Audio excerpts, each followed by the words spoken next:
अब तक हम पोर्ट्रेट की लाइन ड्राइंग, शेडिंग फाउंडेशन और फेशियल फीचर्स को रिफाइन कर चुके हैं। आज इस फाइनल पार्ट में हम पोर्ट्रेट को कंप्लीट कर लेंगे, वैल्यूज को एडजस्ट करेंगे, एजेस को क्लीन करेंगे और ओवरऑल ड्राइंग को हम एक फिनिश्ड प्रेजेंटेबल स्टेज तक लेके जाएंगे। ये स्टेज काफी सटल होता है, इसमें हम काफी छोटी छोटी एडजस्टमेंट्स करते हैं, बट इसी स्टेज में पोर्ट्रेट की फिनिशिंग अच्छे से उभर के आती है और उसकी ओवरऑल क्वालिटी भी डिसाइड हो जाती है। तो चलिए इस पोर्ट्रेट को कंप्लीट करते हैं। ये पोर्ट्रेट का फाइनल फेज है जहाँ पे हम मोस्टली रिफाइनिंग का काम करेंगे, बट उससे पहले हम जो रिमेनिंग पार्ट्स बचे हुए हैं जैसे कि लिप्स, नेक और हैंड, उनको हम पहले कंप्लीट कर लेंगे। फीचर्स को मैं काफ़ी बारीकी से ऑब्जर्व कर रहा हूँ क्योंकि जब आप फीचर्स ड्रॉ करते हो तो आपको छोटे छोटे एंगल्स पे ध्यान देना चाहिए। एंगल्स के साथ साथ प्लेन्स पे भी ध्यान देना चाहिए। किसी भी फीचर के या फिर स्ट्रक्चर के अलग अलग पार्ट्स अलग अलग दिशा में फेस करते हैं तो उस पर अलग अलग लाइटिंग इफेक्ट पड़ता है। कोई एरिया डायरेक्ट लाइट में आता है, कोई एरिया मीडियम लाइट में आता है, तो कोई एरिया शैडो में आता है, तो कोई एरिया हाफ टोन्स में चला जाता है। अगर आप अलग अलग दिशा से पड़ने वाले लाइट इफेक्ट्स अलग अलग प्लेन पे सही से ड्रॉ करते हो तो उसका 3Dनेस और उभर कर आता है। रेंडरिंग में मोस्टली यही काम होता है, आपको एक फ्लैट लाइन ड्राइंग के स्ट्रक्चर को एक 3D शेडिंग के स्ट्रक्चर में कन्वर्ट करना होता है। अगर आपको फीचर्स या फिर फेस के स्ट्रक्चर्स अच्छे से पता है तो आप लाइट इफेक्ट को काफ़ी एफिशिएंटली यूज़ कर सकते हो। जो रेफरेंस में शेडिंग इफेक्ट दिख रहा है उसे डायरेक्टली कॉपी करने के बजाय आप उसे इम्प्रोवाइज भी कर सकते हो। क्योंकि देखिए कैसा होता है, आप जब फोटो रेफरेंस से काम करते हो तो काफ़ी बार फोटो रेफरेंस परफेक्ट नहीं होता है या फिर हम कह सकते हैं कि हमारे ड्राइंग के लिए वो आइडियल नहीं होता है। लाइट कहीं से आती है, शैडो कहाँ पे गिरती है, कभी कभी फोटोग्राफी से इमेज काफ़ी फ्लैट भी हो जाती है, 3Dनेस ठीक से दिखाई नहीं देता है, कई एरियाज काफ़ी ब्लर्ड दिखाई देते हैं तो कई एरियाज अननेसेसरीली काफ़ी शार्प बन जाती है। अगर आपको फेस का और फीचर्स का बेसिक स्ट्रक्चर और बेसिक लाइट थ्योरी पता है तो आप इन ड्रॉबैक्स को ओवरकम कर सकते हो। Basically free hand drawing artist का काम ही ये होता है कि आपको रेफरेंस को और बेटर करना होता है। हम ग्रिड मेथड नहीं यूज करते हैं। ग्रिड मेथड में रेफरेंस को आप pixel to pixel, box to box copy करते हो तो उसमें क्रिएटिविटी कहीं खो जाती है। जब आप फ्री हैंड ड्रॉ करते हो तो आप खुद से वहां पे क्रिएटिविटी ऐड करते हो, कुछ लाइट इफेक्ट्स ऐड करते हो, कुछ फीचर्स को आप और अच्छा बनाते हो। तो बेसिकली आपका काम यही होता है कि रेफरेंस को और सुंदर बनाना और बेटर बनाना। बट इसके लिए आपको थोड़े एक्सपीरियंस की ज़रूरत होती है। अगर आप साल, 1.5 साल या फिर 2 साल फ्री हैंड की प्रैक्टिस करते हो, फंडामेंटल्स और बेसिक्स की प्रैक्टिस करते हो, तब उसके बाद आपको इनफ एक्सपीरियंस आ जाता है कि आप आपके फोटो रेफरेंस में कुछ खुद से चीज़ें ऐड करना स्टार्ट कर देते हो। बस वही आगे जाके आपका सिग्नेचर स्टाइल बन जाता है।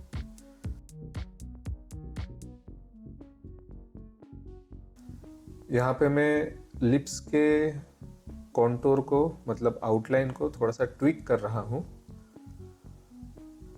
मेरे ओपिनियन में लिप्स को शेड करना या फिर रेंडर करना सबसे ज़्यादा चैलेंजिंग काम होता है कंपेयर टू अदर फीचर्स, क्योंकि लिप्स के आसपास कोई बोनी स्ट्रक्चर नहीं होता है, कोई बोन्स नहीं होते। जैसे आंखों के आसपास आई सॉकेट होता है, नोज तो एक खुद ही बोन होता है, वैसे लिप्स के आसपास कोई बोन्स का स्ट्रक्चर नहीं होता है, सिर्फ सॉफ्ट मासेस होते हैं।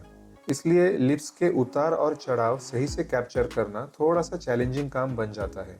एटलीस्ट मेरे लिए ये थोड़ा सा चैलेंजिंग है, शायद आपके लिए नहीं हो। तो यहाँ पे मैं थोड़ा सा ज़्यादा समय देता हूँ और मेक श्योर करता हूँ कि लिप्स के जो उतार और चढ़ाव है वो सही से मैं रेंडर कर सकूँ।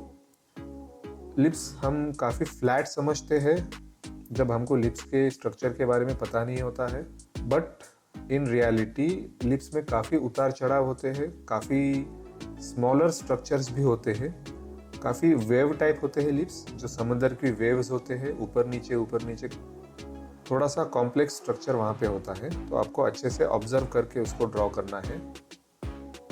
मैं अपकमिंग डेज में ज़रूर इंडिविजुअल फीचर्स का एनाटॉमी और उसका स्ट्रक्चर और उसकी शेडिंग, उसके बारे में काफ़ी वीडियोस लेके आऊँगा, ताकि आपको फीचर्स ड्रॉ करने में कोई दिक्कत ना आए।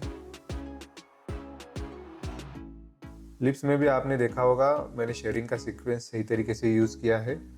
पहले मैंने चारकोल को अप्लाई किया, उसके बाद पेपर स्टम्प से स्मज किया और उसके बाद मेकअप ब्रश से मैं उसको हल्के से रिफाइन कर रहा हूँ, जिससे स्मूथनेस और बढ़ जाती है। मैंने थोड़ी देर पहले वीडियो को थोड़ा फास्ट कर दिया है ताकि वीडियो काफ़ी लंबी ना बने। आप देख पा रहे होंगे कि हमारे जो राइट साइड में लिप्स का पार्ट है, मॉडल का लेफ्ट वाला साइड, वो शैडो में है कम्प्लीटली, और लेफ्ट वाला पार्ट लाइट में है और मिडल वाला पार्ट मिडल टोन में है। तो आप क्लियरली 3 वैल्यूज यहाँ पे देख पा रहे होंगे, डार्क, मीडियम और लाइट। और आप ये भी समझ पा रहे होंगे कि lips rest of the skin से थोड़े से डार्क होते हैं, क्योंकि लिप्स स्किन नहीं होता है, वो एक मेम्ब्रेन होता है, जो हमारे इनसाइड ऑफ द माउथ में जो मेम्ब्रेन होता है वही फोल्ड होके बाहर आता है, उसे ही हम लिप्स कहते हैं। तो वो नेचुरली थोड़ा सा पिंकिश या फिर रेडिश टिंट में होता है, बट सिंस हम ब्लैक एंड वाइट में काम कर रहे हैं तो हम वहाँ पे कलर तो दिखा नहीं सकते, तो उसे हमें स्किन से थोड़ा सा डार्क बनाना होता है। यहाँ पे लिप्स के वैल्यूज़ मैंने अच्छे से ऐड कर लिए हैं और बस आसपास के माउथ एरिया की थोड़ी रिफाइनिंग कर रहा हूँ, क्योंकि हम हमारे आर्टिस्टिक वर्ल्ड में लिप्स को एज ए इंडिविजुअल पार्ट नहीं कंसीडर करते हैं, उसे एक कंप्लीट असेंबली में हम समझते हैं, जिसे हम माउथ कहते हैं।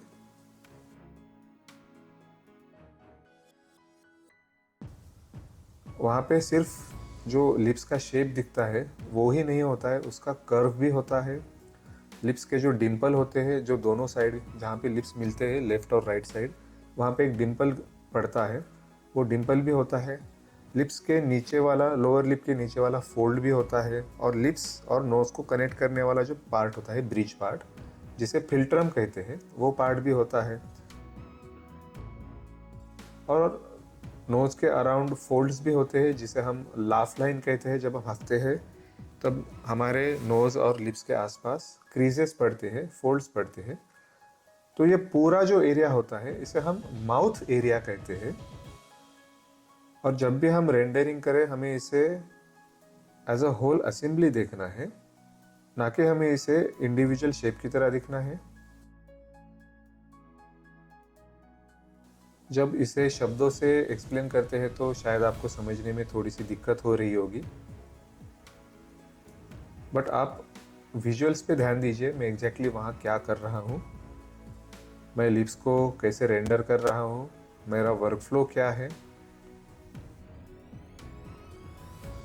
आप जितना हो सके उतना मुझे step by step exactly copy करने की कोशिश कीजिए, ताकि मेरी जो एक कोर हैंड राइटिंग जिसे हम कहते हैं, मेरी कोर स्टाइल है, वो आप कैप्चर कर सके।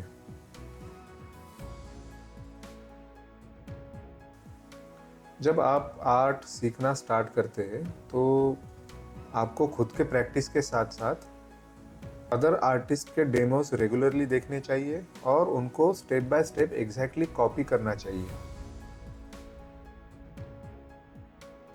आप जितना अच्छा आर्टिस्ट को कॉपी करते हो तो उनकी अच्छी आदतें आप एब्जॉर्ब करते हो और धीरे धीरे वो आपके वर्क में रिफ्लेक्ट होती है। चाहे तो आप वीडियो से उनको कॉपी कर सकते हो, या फिर जो काफ़ी अच्छे पोर्ट्रेट आर्टिस्ट हो चुके हैं उनके ड्राइंग्स को आप डायरेक्टली कॉपी कर सकते हो। उसे हम मास्टर कॉपी या फिर मास्टर स्टडी कहते हैं। जो हमारे आर्ट फील्ड में मास्टर्स है, जो अभी लिविंग मास्टर्स है या फिर जो मास्टर हो चुके हैं पुराने ज़माने में, जैसे कि माइकल एंजेलो, लियोनार्डो, राफाएल और जॉन सिंगर सार्जेंट, हांस होलबाइन, या फिर हमारे इंडियन की बात करी जाए तो राजा रवि वर्मा। ये जो सारे आर्टिस्ट हैं, इनके अगर आप ड्राइंग्स कॉपी करते हो, कॉपी मतलब आपको एग्जैक्टली उनको लाइन टू लाइन कॉपी नहीं करना होता है, तो उनको रिक्रिएट करने की कोशिश करनी होती है। उससे आप ये समझते हो कि इस आर्टिस्ट ने एक पर्टिकुलर इफेक्ट उसके ड्राइंग में कैसे क्रिएट किया है। आप उनके हर एक स्ट्रोक को, हर एक शेड को, हर एक लाइन को ऑब्जर्व करते हो। हर आर्टिस्ट का अपना अपना स्टाइल होता है। कोई आर्टिस्ट आंखें इस तरह से बनाता है तो कोई उस तरीके से बनाता है।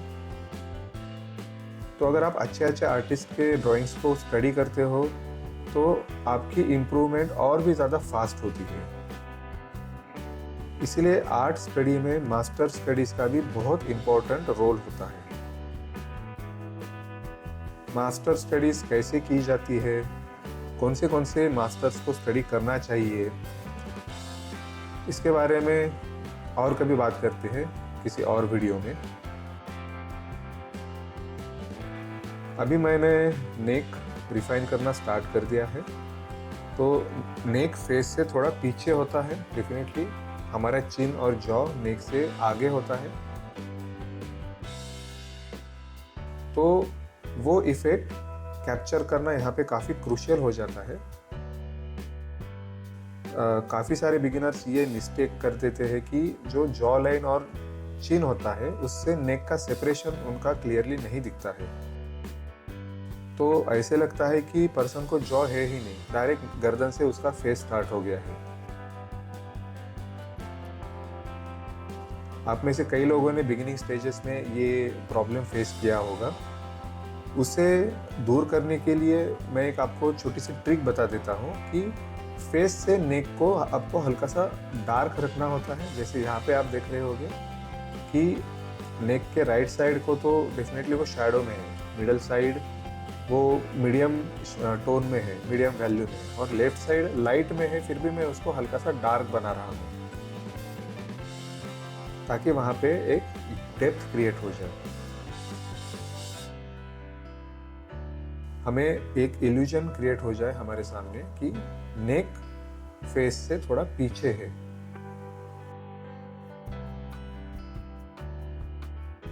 बस इसी तरीके से हमें अलग अलग टाइप के इल्यूजन क्रिएट करने होते हैं।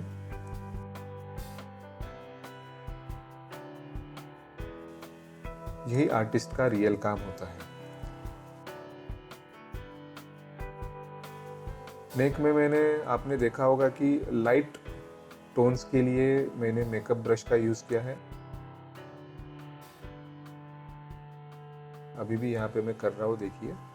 लाइट टोन्स के लिए हमेशा मेकअप ब्रश या फिर पेपर स्टम्प का यूज़ कीजिए। वहाँ पे डायरेक्टली चारकोल आप नहीं यूज़ कर सकते हो क्योंकि चारकोल एक काफ़ी डार्क मीडियम होता है। लाइट एरिया में अगर आपने चारकोल यूज़ कर लिया तो वो एरिया काफ़ी डार्क हो जाता है और उसे इरेज करना मुश्किल हो जाता है। So keep that in mind.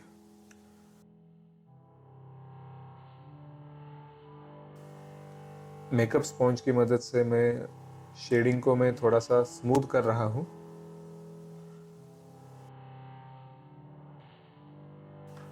आप ऑब्जर्व कीजिए कि मैं एक ही एरिया में कितने ज़्यादा टूल्स यूज़ करता हूँ, अलग अलग टाइप्स के।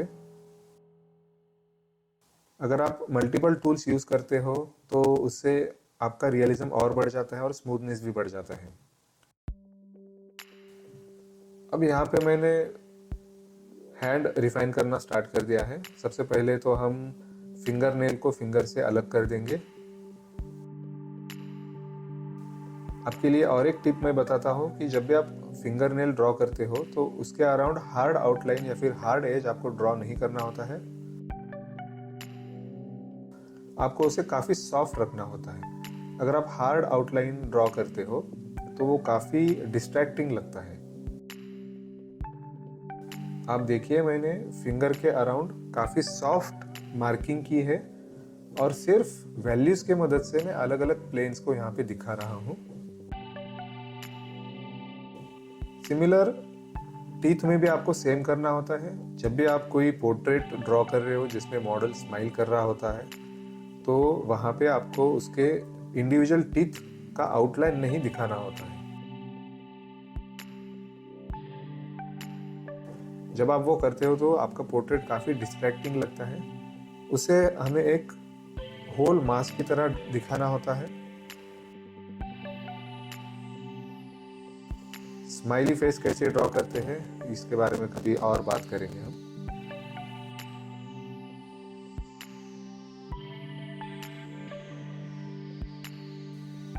हैंड को हम वैसे ही अप्रोच करेंगे जैसे हम फेस को अप्रोच करते हैं। हैंड को हम एज अ बॉक्स की तरह देखेंगे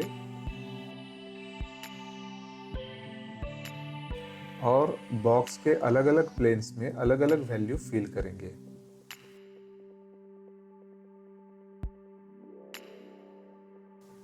फिर से यहाँ पे लाइट वैल्यूज के लिए मैं सिर्फ और सिर्फ क्लीन या फिर हल्का सा डार्क हुआ पेपर स्टम्प यूज कर रहा हूँ।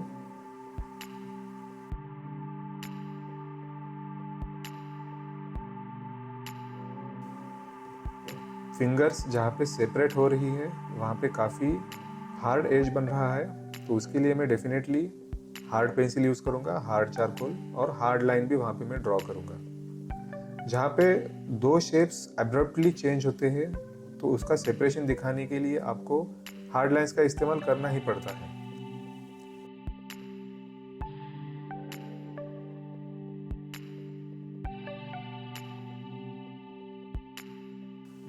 अब यहाँ पे इंस्ट्रक्ट करने के लिए बहुत कुछ ज़्यादा है नहीं, मैं सिर्फ वैल्यूज़ को ऑब्जर्व करके उनको यहाँ पे पुट डाउन करने की कोशिश कर रहा हूँ।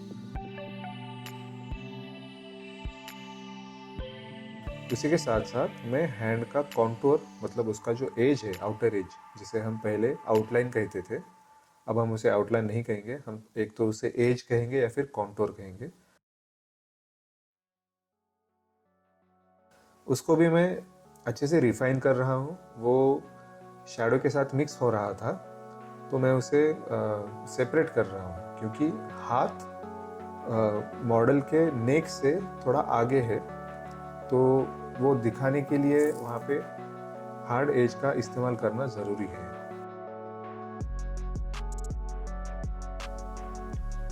बस अब हम हमारे ड्राइंग के लास्ट फेज में हैं। ये हाथ कंप्लीट होने के बाद हम सिर्फ फिनिशिंग टचेस पे जाएंगे।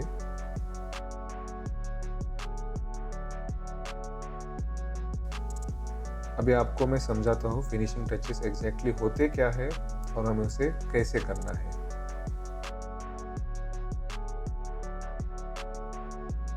बट कोई भी फिनिशिंग टचेस करने से पहले आपको मेक श्योर करना पड़ेगा कि आपकी ड्राइंग स्ट्रक्चरली और वैल्यू वाइज सही आ गई है, मतलब उसमें पार्ट्स का शेप और उस पे गिरने वाली शेड्स, वैल्यूज सही तरीके से हमने कैप्चर किए हैं।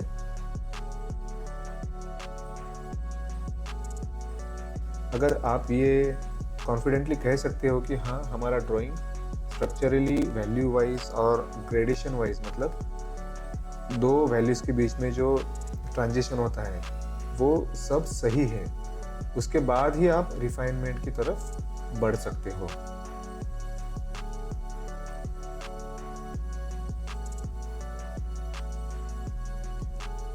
मैं बार बार हैंड को अच्छे से रिफाइन कर रहा हूँ, जैसे हमने फेस के साथ किया है। हमने वन गो में फेस को कंप्लीट नहीं किया है, फेस को हमने बार बार स्टार्ट टू एंड अप्रोच किया है। एक बार स्टार्ट टू एंड हमने एक लेयर ऐड किया, फिर सेकंड लेयर में उसे और रिफाइन किया, फिर थर्ड लेयर में उसे और रिफाइन किया। ऐसे मल्टीपल लेयर्स, मल्टीपल स्टेजेस में हमने हमारे फेस को रिफाइन किया है। उसी तरीके से मैं हैंड को भी अप्रोच कर रहा हूँ।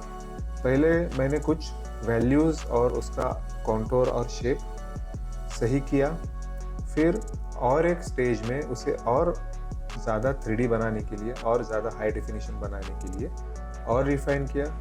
फिर मैंने थर्ड लेयर भी उसमें ऐड कर दिया डिटेलिंग का।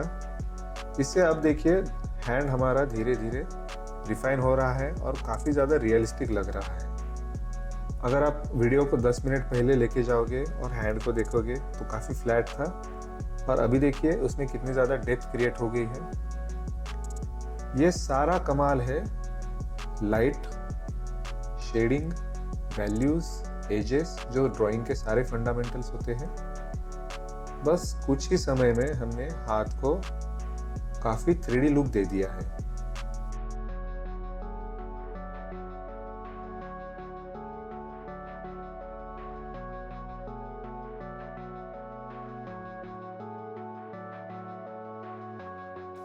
इसमें अब मैंने हाइलाइट्स ऐड कर दिए हैं। हाइलाइट्स ऐड करने के बाद हैंड का वर्क ऑलमोस्ट कंप्लीट हो चुका है। अब हम रिमेनिंग एरिया जैसे कि ये बची वाली नेक और थोड़ा सा साड़ी वगैरह हम कंप्लीट करेंगे। मैं आपको सजेस्ट करूँगा कि ये ड्राइंग मेरे स्पीड से कंप्लीट करने की कोशिश मत कीजिए। आप जितना हो सके उतना ज़्यादा समय लीजिए, क्योंकि मैं काफ़ी ईयर्स से ड्राइंग कर रहा हूँ तो मेरी स्पीड काफ़ी फास्ट है। बट इनिशियली आपको काफ़ी समय देते हुए इस ड्राइंग को अप्रोच करना चाहिए।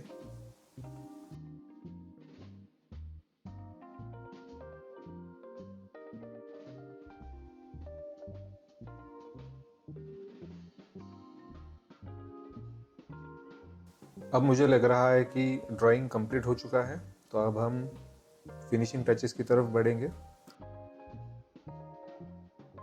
हेयर में मैं और डार्कनेस ऐड कर रहा हूँ।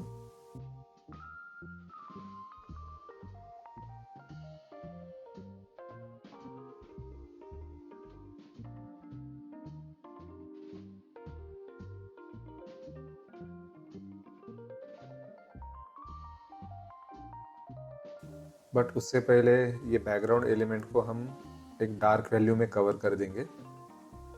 उसमें कोई वेरिएशन दिखाने की ज़रूरत नहीं है, क्योंकि बैकग्राउंड वैसे भी ब्लरी होता है, तो वहाँ पे एक फ्लैट शेड आप दे दीजिए, उतना काफ़ी है।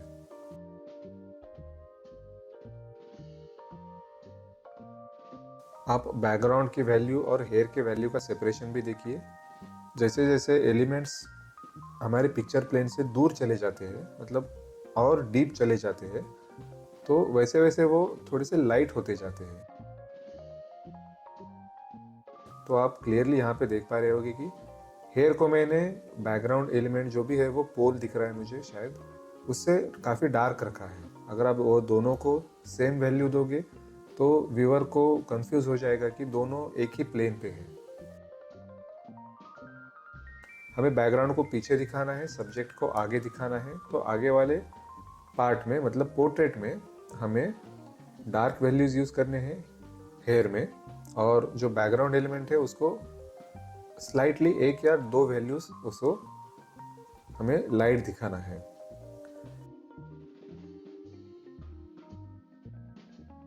उसी के साथ साथ रिमेनिंग बैकग्राउंड भी मैं कवर कर रहा हूँ। बैकग्राउंड काफ़ी बड़ा होता है, तो उसको कवर करने के लिए आप मेकअप स्पॉन्ज का यूज़ कर सकते हो। उससे एरिया काफ़ी जल्दी कवर होता है और उसी के साथ साथ उसमें एक काफ़ी मिस्टीरियस लुक आ जाता है।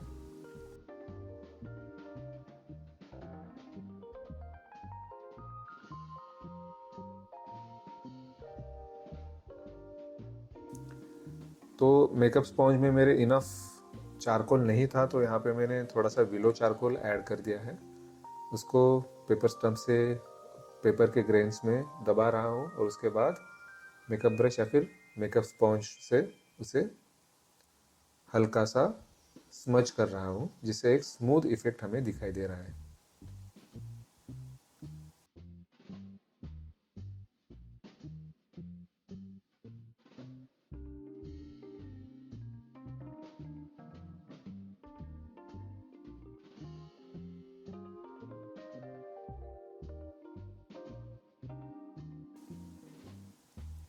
फिर से एक बार मैं जहाँ पे डार्केस्ट वैल्यू मुझे चाहिए वहाँ पे सॉफ्ट चारकोल से और डार्क ऐड कर रहा हूँ।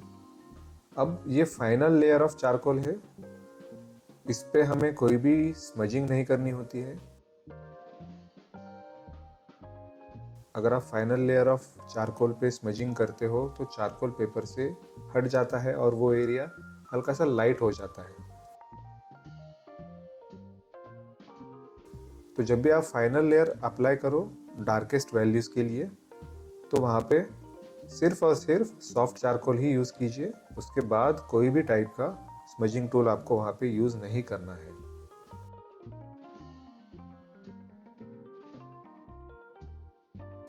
हेयर में बहुत ज़्यादा वैल्यू वेरिएशन है नहीं, हल्के से हमें हाइलाइट्स दिख रहे हैं, तो उन हाइलाइट्स को मैं स्टिक इरेजर से ड्रॉ कर रहा हूँ।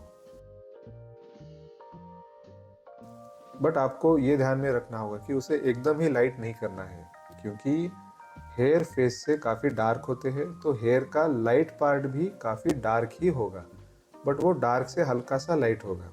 ठीक है, आप समझ पा रहे होगे मैं क्या कह रहा हूँ। हेयर में जो हाइलाइट्स होते हैं उनको डार्क पार्ट से हल्का सा लाइट दिखाना होता है आपको। कभी कभी हेयर शाइन भी करते हैं। हाँ, अगर ऑयल्ड अप हेयर है या फिर काफ़ी शाइनी हेयर भी होते हैं किसी मॉडल के, तो वहाँ पे हाईलाइट भी कभी कभी दिखाई देता है, तो वहाँ पे आप थोड़ा सा ज़्यादा लाइट हो सकते हो।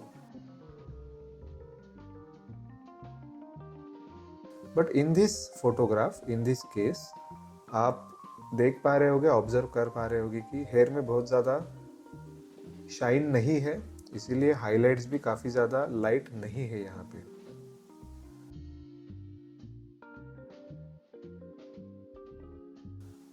थोड़ा सा स्टिक इरेजर और थोड़ा सा नीडेबल इरेजर में कॉम्बिनेशन में यूज़ कर रहा हूँ अलग अलग पार्ट्स के वैल्यूज़ को एक्यूरेटली ड्रॉ करने के लिए।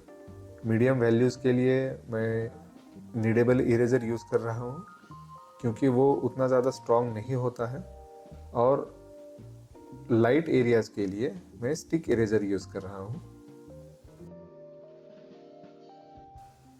हेयर रिफाइनमेंट करना फिनिशिंग टचेस में ही आता है। जब आपका फेस अच्छे से रेंडर हो जाए, शेड हो जाए, उसके बाद ही आपको हेयर को अप्रोच करना चाहिए। हमेशा यह बात याद रखिए, आपको पहले हेयर नहीं करना होता है, क्योंकि अगर आप हेयर को पहले अप्रोच करते हो तो उसके डिटेलिंग में आप फंस जाते हो, तो वहाँ पे काफ़ी ज़्यादा टाइम आपका वेस्ट होता है। तो हेयर वैसे भी एक साइड कैरेक्टर की तरह होता है, एक एक्सेसरी की तरह होता है, जैसे कि ज्वेलरी या फिर हैट, ये सारी चीज़ें। तो उसको हमें सेकेंडरी इम्पोर्टेंस देना चाहिए। जो मेन कैरेक्टर है, मेन हीरो जो होता है हमारी पोर्ट्रेट का, वो फेस होता है। और हेयर, हैंड, कपड़े, ज्वेलरी या फिर फेस के ऊपर कुछ डिटेल्स होते हैं, जैसे कि मोल होता है, बिंदी होती है, या फिर अगर मेल होगा तो उस पर मस्टैश या दाढ़ी भी होता है, तो वो सेकेंडरी कैरेक्टर्स होते हैं, साइड कैरेक्टर्स होते हैं, तो उनको आपको बाद में अप्रोच करना चाहिए।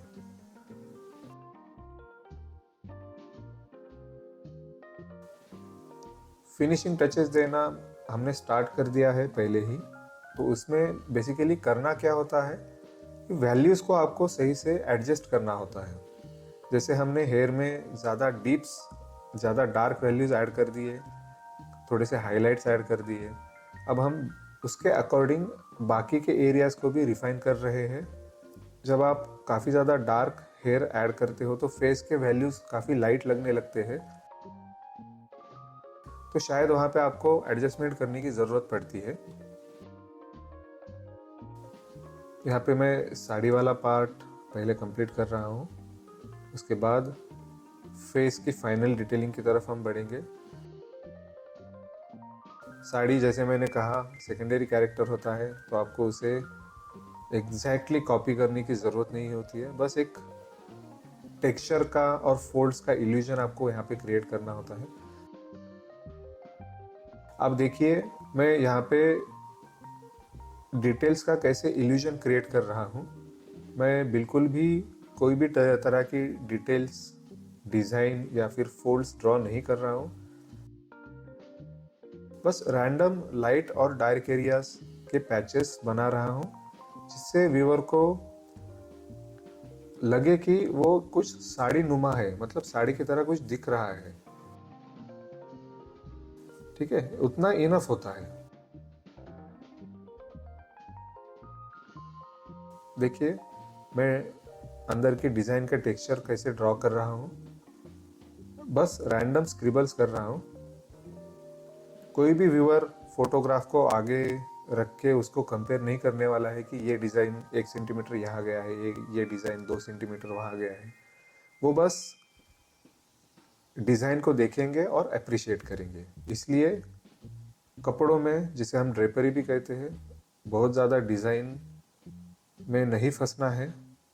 बस कुछ रैंडम लाइट और डार्क के पैचेस बना के उसको वहाँ पे छोड़ देना है।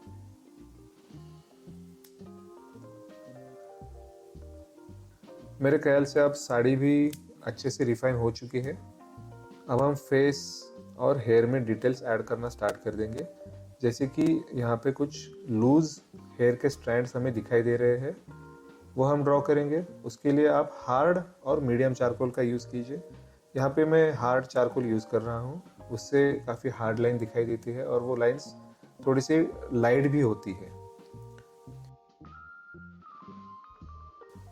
तो हेयर स्ट्रैंड्स को आपको as a group, as a bunch देखना है, ना कि इंडिविजुअल हेयर स्टैंड आपको ड्रॉ करना है। सिमिलरली जैसे हमने साड़ी में किया कि हमने डिटेल्स कॉपी नहीं किए एग्जैक्टली, वैसे ही हेयर स्टैंड को भी आपको एग्जैक्टली कॉपी नहीं करना है। बस वहाँ पे एक स्ट्रक्चर दिखना चाहिए लाइट और डार्क का, उतना इनफ हो जाता है।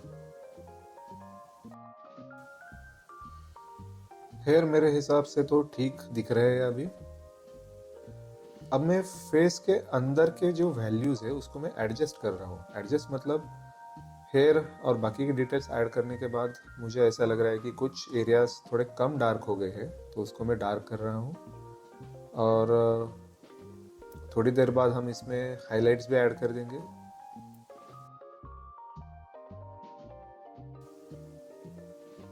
हेयर में थोड़ी और रिफाइनमेंट, थोड़े और लूज स्ट्रैंड्स,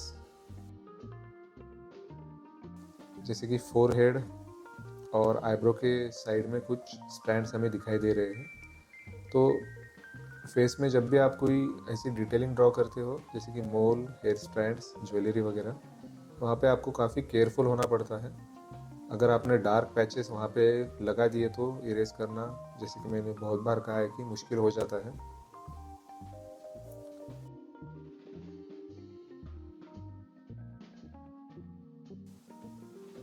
हार्ड पेंसिल का मैं यहाँ पे यूज़ कर रहा हूँ और उसे काफ़ी लाइटली चला रहा हूँ।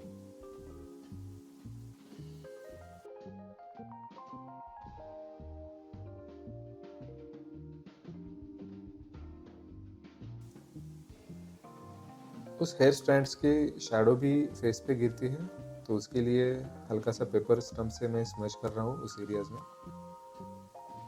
यहाँ पे मैं मेरा समय ले रहा हूँ हेयर अच्छे से ड्रॉ करने के लिए।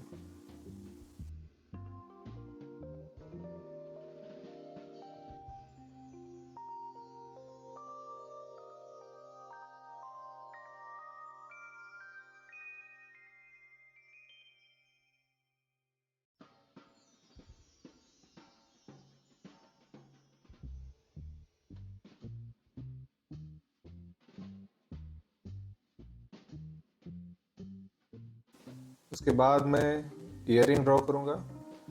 मैंने यहाँ पे एक गलती कर दी है कि ईयरिंग के लिए मैंने वाइट स्पेस छोड़ना था, जो कि मैं फ्लो में भूल गया हूँ। अब यहाँ पे वाइट वैल्यूज़ दिखाने में मुझे काफ़ी दिक्कत हो रही है। मैं यहाँ पे इलेक्ट्रिक इरेज़र का यूज़ कर रहा हूँ, फिर भी वो एरिया काफ़ी डार्क हो चुका है, तो वहाँ पे प्योर वाइट प्रोड्यूस करना काफ़ी इम्पॉसिबल टास्क हो गया है। तो मुझे मजबूरन वाइट चारकोल का यूज़ करना पड़ रहा है वो हाईलाइट दिखाने के लिए। बट मैं इसके अगेंस्ट एडवाइस करता हूँ, डार्क एरिया में, जहाँ पे डार्क या मीडियम कोई भी एरिया में जहाँ पे डार्क वैल्यूज़ आपने ऑलरेडी ड्रॉ किए हैं, उस एरिया में वाइट चारकोल आपको नहीं यूज़ करना है, क्योंकि डार्क और वाइट ये मिक्स होके एक अजीब ही ग्रे शेड वहाँ पे तैयार हो जाता है, जो कि आपके ड्राइंग को थोड़ा सा मड़ी लुक देता है, थोड़ा गंदा लगता है वो। तो स्ट्रिक्टली वाइट और डार्क एरियाज को अलग अलग रखना चाहिए। जब आप टोन पेपर पे काम करते हो, जैसे कि ग्रे या फिर कोई भी वार्म या कूल टोन का पेपर, तब वहाँ पे आपको डार्क के लिए चारकोल, मीडियम के लिए तो पेपर होता ही है और लाइट के लिए वाइट चारकोल यूज़ करना पड़ता है। तो वहाँ पे आपको काफ़ी ध्यान देना होता है कि डार्क और वाइट्स आपके मिक्स ना हो। आने वाले समय में मैं एक टोन पेपर का डेमो भी आपके लिए लेके आऊँगा। Again I am refining the smaller and smaller parts of the face. छोटे से छोटे पार्ट को मैं अच्छे से रिफाइन कर रहा हूँ, ट्रांजिशंस को स्मूथ कर रहा हूँ। रिफाइनिंग में बस यही होता है, आपको वैल्यूज़ को एडजस्ट करना होता है सही से और कुछ सरफेस डिटेल्स को ऐड करना होता है। उसके बाद मैं नोज़ रिंग है वो उसको मैं ड्रॉ कर रहा हूँ। पहले मैंने डार्क एरियाज़ को हार्ड पेंसिल से ड्रॉ किया, फिर लाइट एरियाज़ के लिए फिर से मुझे यहाँ पे वाइट चारकोल का इस्तेमाल करना पड़ रहा है। बट यहाँ पे उतनी ज़्यादा दिक्कत नहीं होगी क्योंकि बहुत ज़्यादा डार्क शेड नहीं है। लाइट पे लाइट यूज़ कर रहा हूँ तो वो वाइट ही दिखेगा, ग्रे नहीं होगा। नोज़ पे पड़ने वाली हाईलाइट उसको मैं स्टिक इरेजर से और ज़्यादा स्ट्रॉन्ग बना रहा हूँ। अब हमारा पूरा एडजस्टमेंट वगैरह सब कुछ हो चुका है। सबसे एंड में हम हाईलाइट्स ऐड करेंगे। हाईलाइट्स मतलब जो लाइट का रिफ्लेक्शन पड़ता है हमारे फेस पे, जो लाइटेस्ट वैल्यूज़ होते हैं उनको हम हाईलाइट कहते हैं।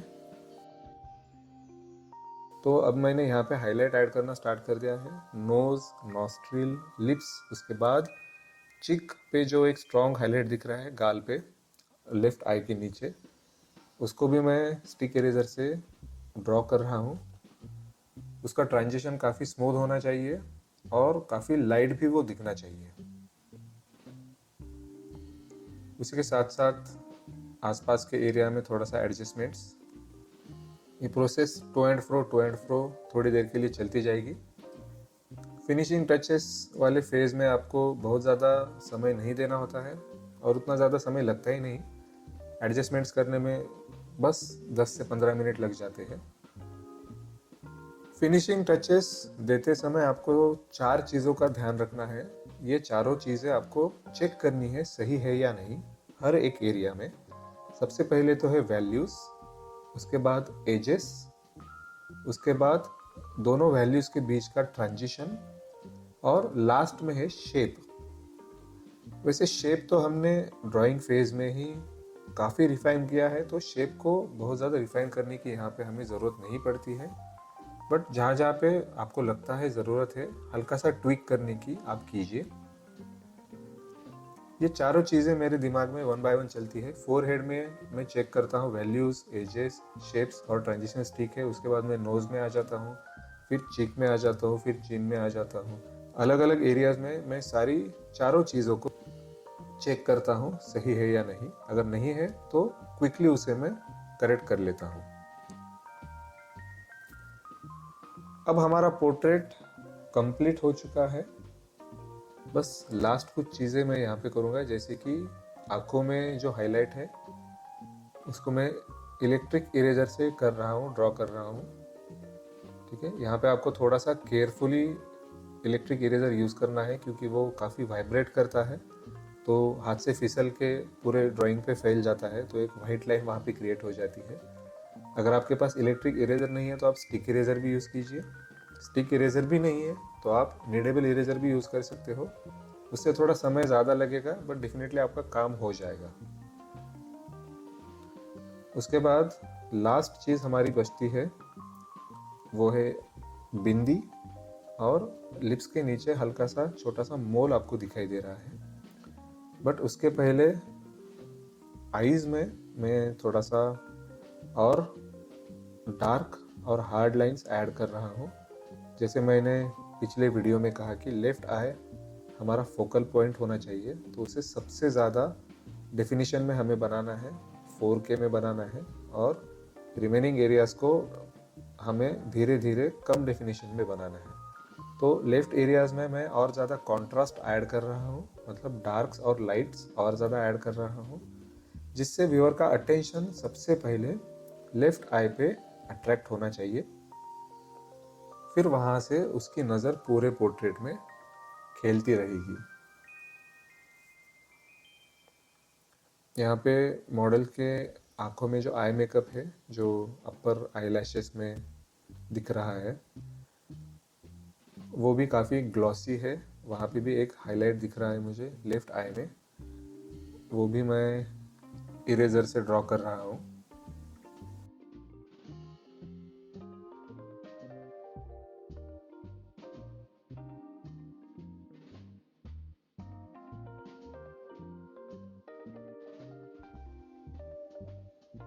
मुझे अब सेटिस्फैक्शन है, हमारा पोर्ट्रेट कंप्लीट हो चुका है। अब मैं लास्ट डिटेल ऐड करूँगा, जो है बिंदी और मोल।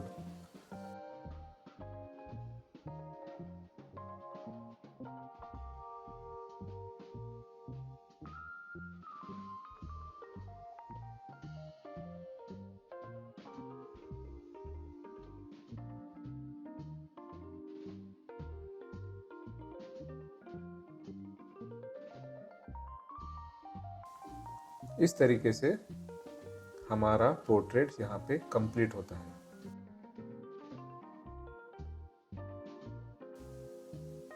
अगर आप चाहे तो आपके फाइनल रिजल्ट्स इस चैनल के कम्युनिटी सेक्शन में पोस्ट कर सकते हो। मैं वहाँ पे आपके आर्ट वर्क को रिव्यू भी करूँगा और आपको कुछ सजेशन भी दूंगा। तो जिन लोगों ने भी पोर्ट्रेट कंप्लीट किया है, प्लीज़ कम्युनिटी में उसके फोटोज़ पोस्ट कीजिए।